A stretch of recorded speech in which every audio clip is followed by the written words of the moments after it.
Need और dare के प्रयोग को समझते हैं कि नीड और डेयर का प्रयोग हम आखिर करते कैसे हैं। तो फर्स्ट, नीड का मीनिंग क्या होता है? नीड का मीनिंग होता है टू हैव टू या टू बी नेसेसरी, यानी किसी भी चीज़ की आवश्यकता होना या किसी भी चीज़ की आवश्यकता पड़ना। इसको क्या मीनिंग होता है नीड का?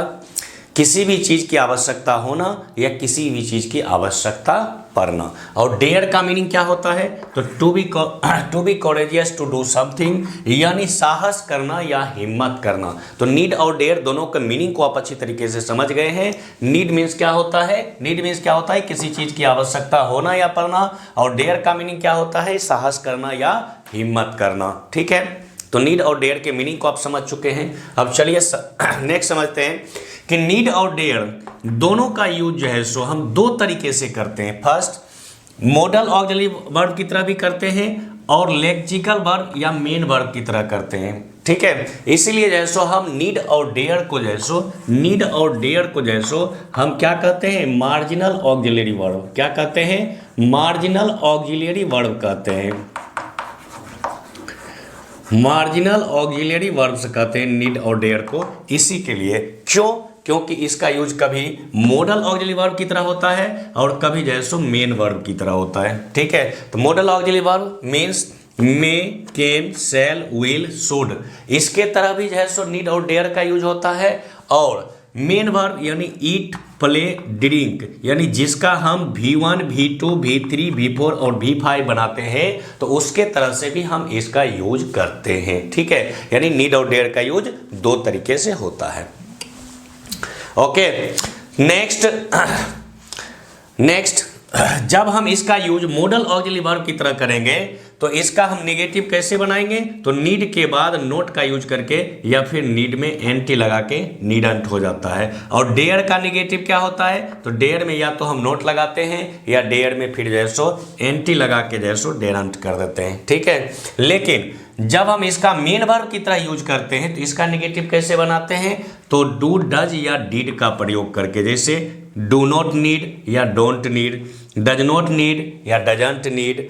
उसी तरह से डेयर भी डू नॉट डेयर या डोंट डेयर या डजंट डेयर, डिडंट डेयर, इस तरह से हम बनाते हैं जिस तरह से कि हम ईट, प्ले और ड्रिंक का बनाते हैं। ठीक है, एग्जाम्पल के थ्रू देखते हैं।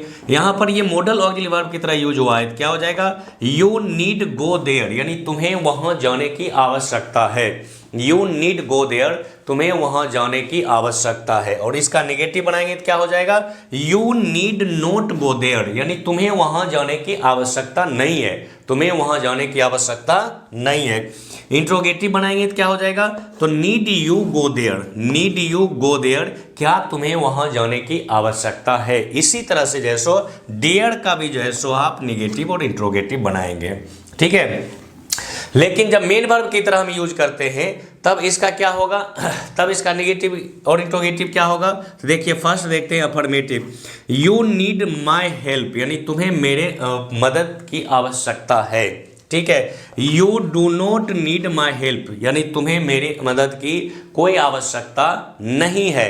और क्या बनाते हैं? तो do you need my help, यानी क्या तुम्हें मेरी मदद की आवश्यकता है। तो आई होप नीड और डेयर का कंसेप्ट बहुत अच्छे तरीके से आपका कंप्लीट हो गया होगा। और अगर फिर भी कोई प्रॉब्लम है तो आप दोबारा एक बार वीडियो को देख लीजिएगा और मेनली फोकस कहाँ कीजिएगा? तो इसके मीनिंग पर फोकस कीजिएगा। उसके बाद दो तरीका से यूज होता है, मेन वर्ब की तरह भी और मॉडल ऑक्सिलरी वर्ब की तरह भी, इसलिए इसको हम मार्जिनल ऑक्सिलरी वर्ब से भी बोलते हैं। जब इसका यूज मॉडल वर्ब की तरह करते हैं तो इसका यूज मे, कैन, शैल की तरह होता है। और इसमें जैसे हम सिर्फ नोट लगा के नेगेटिव बनाते हैं और नीड या डेयर को सब्जेक्ट के पहले रख के इंट्रोगेटिव बनाते हैं। लेकिन जब इसका यूज प्ले, ईट, ड्रिंक की तरह होता है तो इसका जैसो V1, V2, V3, V4 और V5 भी बनाते हैं। और अगर इसका नेगेटिव बनाना होता है तो डू नॉट, डज नॉट या डिड नॉट का यूज करते हैं। और इंट्रोगेटिव अगर बनाना होता है तो फिर जैसो हम डू डज या डिड का यूज करते हैं। ओके, अगर फिर भी कोई प्रॉब्लम होगा तो एक बार और देख लीजिएगा, अच्छा से जैसा आपका कंसेप्ट क्लियर हो जाएगा, फिर कभी दोबारा किसी वीडियो को देखने की कोई जरूरत नहीं पड़ेगा। ठीक है, तो मॉडल ऑक्सिलरी वर्ब आपको कैसा लगा आप कमेंट बॉक्स में लिखें, और नेक्स्ट आपको किस टॉपिक पर जैसे वीडियो चाहिए वो भी कमेंट बॉक्स में लिखें। आप लोगों के ही जैसो कमेंट को सेलेक्ट करके हम वीडियो बनाते हैं, चूंकि हमको लगता है कि हमारे व्यूअर्स को, हमारे सब्सक्राइबर्स को इस तरह की वीडियो की ज़्यादा आवश्यकता है, तो हम वही वीडियो आपको प्रोवाइड करते हैं। ठीक है, और नेक्स्ट वीडियो में हम इसका जैसो प्रैक्टिस सेट अपलोड करने वाले हैं, जो कि हम अच्छे से जैसो क्वेश्चन को डील करेंगे। आप प्रैक्टिस भी कर लीजिएगा ताकि कभी भी किसी भी क्वेश्चन में आपको किसी भी तरह की कोई प्रॉब्लम नहीं हो। यानी मॉडल ऑक्सिलरी वर्ब के क्वेश्चन की बात हम कर रहे हैं, किसी दूसरे क्वेश्चन की बात नहीं कर रहे हैं। ठीक है, तो मॉडल ऑक्सिलरी वर्ब के क्वेश्चन का भी आप प्रैक्टिस कर लीजिएगा।